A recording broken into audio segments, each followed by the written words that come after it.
अस्सलाम वालेकुम, मैं मसूद हसन भट्ट। आप देख रहे हैं बीके न्यूज़। यूट्यूब पर हमारे चैनल को सब्सक्राइब करें, बीके न्यूज़ प्लस HD। आप चलते हैं breaking news.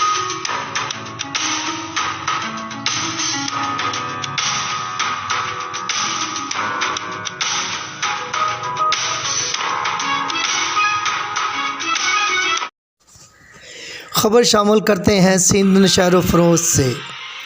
Report bureau chief Sindh Altaf Soomro.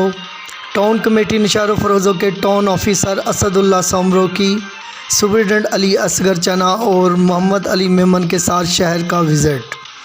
उन्होंने पट ईडन रोड पर बढ़ती हुई इंक्रोचमेंट पर बरहमी का इजहार किया। उन्होंने पट ईडन रोड को खाली कराने के लिए टीम तश्कील दी और सलीम लॉन को टीम का इंचार्ज मुकर्रर किया।